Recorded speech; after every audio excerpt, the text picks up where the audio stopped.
Hi, I'm Emma, one of the members of Strings Together. I'm also a violin maker and repairer here in my workshop today.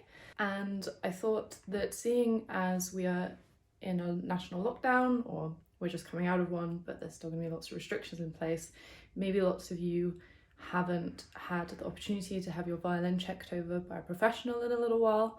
And it's just a good idea to keep an eye on the general maintenance of your violin, because there are a few problems that if you don't keep them in check can cost you a lot of money later on.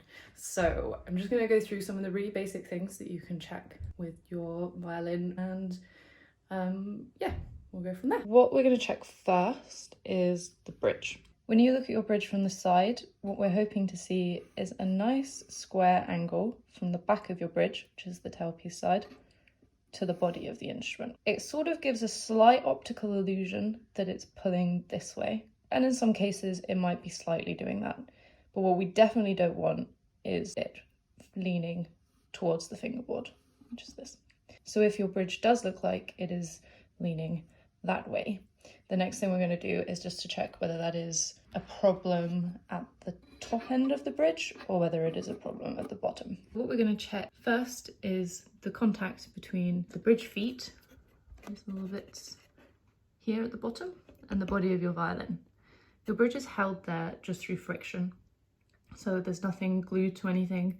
It's just the pressure of the strings pushing down onto the bridge, which keeps it in position. So if your bridge is leaning forward and that forward leaning is coming from the feet, then there will be a tiny gap between the feet and the body. There's a bit of a shadow here making it kind of look like there's a gap, but that isn't actually a gap. There's nice contact between the body and the feet, so we know that there isn't a problem there. And then if you did sort of check the feet and they were fine, but you were still looking at this and seeing a bit of a forward bending angle, that could be that the warping is happening up at this end. So the bridge over time can just kind of start to warp and curl in on itself. That's quite common, particularly with slightly cheaper bridges. And that's quite a simple fix, really. You can just have it taken off by a luthier and they'll just steam it flat for you if you want, unless it's really, really warped and then it will need replacing. If you did find a gap at the bridge feet, then that means we need to pull the bridge back. And that's something you can do yourself, or you can take it to a luthier. I'm just going to quickly show you what you need to do if your bridge was leaning forward from the feet. First, we're going to place a cloth under here, because if something goes disastrously wrong, what we really don't want is for this to hit the body. You just get an old rag, anything really will do that is soft, and pop it underneath like that. And then you can slightly loosen the tension on your violin if you want. So just like very slightly loosen some of the pegs, not too much, because we don't want the whole bridge to fall down. You can also do it without loosening any of the tension too. I like to do it on my lap. I'm not sure if you're going to be able to see that. I apologise for the random mess in here.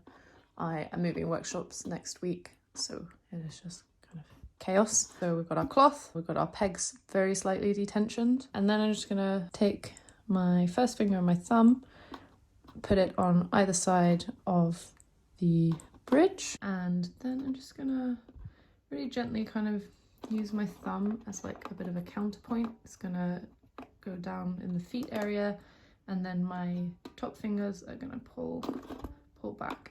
Should just tip back. If you feel like it's really tight and it's really not going, just leave it and take it to a luthier or a local music shop as soon as you can.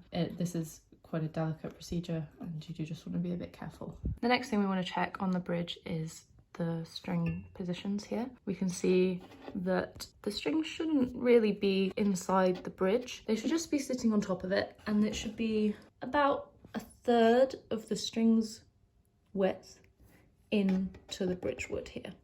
So really they should just be on top. And if they are too far in, if they have over time gradually dug into the bridge, that kind of restricts the bridge's ability to vibrate. The bridge carries vibration down into the body of the instrument, so it's really, really important that the strings can kind of vibrate freely there. And if you see that they are really far in, it's not going to cause any structural issues for you, but it will affect the tone. So as soon as you can, head on over to your local luthier and they will get it fixed for you. The next thing we're going to do is check all of the seams on this instrument where the top and the bottom join the ribs. Sometimes we can get gaps developing and that will massively affect the sound. So these bits here where the ribs join the front and the back, check that there aren't any gaps. It'll be quite obvious probably if there is a seam open.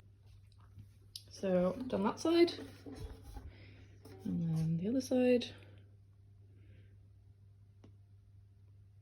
This one looks fine, which is good news. I've just realised that it might be helpful for me to actually show you what an open seam looks like in case you don't know what it looks like. So I have just pulled from my dead instruments pile the ones that still need fixing. So we'll take a look at that. Yeah, absolutely fine. Then we get up to the corners, and corners are a particularly common area for you to have a gap. And you can see, look, it's bouncing, a very clear gap in there. And what will happen when we're playing is that gap will vibrate and make horrible sound, and also the air will escape. So your whole violin is just not going to be working as we want it to. We just want the air to come out of these air holes on the front. In that case, again, a very simple fix for a luthier. They'll just pop a bit of hide glue in there, clamp it up with some special clamps. Next thing we're going to do is see how our violin is looking in terms of cleanliness. First, we check down by the bridge again. You can see there's some dust built up there and a little bit of rosin. So what I will do is just take a warm, damp cloth, like I really just mean damp, not wet, and then dip it in the tiniest bit of washing up liquid and then just sort of give it a little bit of a wipe. And then when we're out of lockdown or whenever it's easiest for you, you should take it to a luthier just to give it a proper all-over clean if it's particularly dirty. You can also have a look under the fingerboard. You can see there, that's a whole bunch of dust and rosin has built up. And I only strung this violin up like 2 weeks ago. So that has built up just over 2 weeks of me being naughty and not cleaning it. Imagine after a year or two, the rosin that builds up here can melt, and then that will affect the vibration of the body. So it's really good after each play to wipe it down. What we're going to do is just on the nut here. So sometimes the strings can wear against the nut and create sharp edges on this bit of ebony, this wood, which eventually can cause your string to fray or even snap. So you can see here, there's no sharp looking edges, everything looks good. The strings aren't fraying at all, so I'm happy with that. In terms of looking at our instrument and doing a general health check, that is sort of the big things that will likely cause you problems. Other things to keep an eye out for are cracks developing on the body of the instrument. If you drop it, check the whole instrument all over, because you could just get like a tiny hairline crack that then can become an even bigger problem. But unless you've dropped it, it's probably quite unlikely that a crack will develop. Something to note though is that as we are coming into the winter season, make sure your violin is not stored anywhere near a radiator. The temperature fluctuation caused from radiators being turned on and off can really cause some problems with your violin. If you have it really hot, it can melt the glue and your violin can fall apart. That's quite extreme, probably not very likely to happen, but it can cause your violin to expand and contract as the temperature fluctuates, which violins really don't like. You can have the sound post falling over, a crack could form because the wood kind of swells up, and then bad things happen. So I keep my violin on the other side of the room to my radiator in the living room, which I know stays a moderately constant heat because we don't like to be in there when it's really cold or really hot. Don't leave it in the car, basically just somewhere that stays a moderate temperature, isn't damp, isn't really cold, isn't really hot. It's also good to think about how often you're changing your strings. I change mine every sort of 6 months or so. They will start to kind of lose their tonality. It'll be harder to get to play in tune. So if you look at your strings and they're like really tarnished, you know, like how silver can get tarnished. If they're tarnished, then it is way past time to change those strings, and boy, are you gonna love the sound of them once you have changed them. It will just completely change your playing, because at that point they're really kind of useless. So get yourself some new strings, whack them on. We'll do a video maybe on string changing if people need that. and you'll sound glorious. I feel like I'm getting a little bit distracted now and just talking about all aspects of violin playing and repair, which is not what the remit of this video was. So we have covered checking your bridge alignment, checking the notches on your bridge, checking for open seams, checking your instrument is clean, and checking that the strings and the nut are healthy at the top of the scroll. If you have any problems or any questions around all of that, please feel free to get in touch. I'm very happy to help.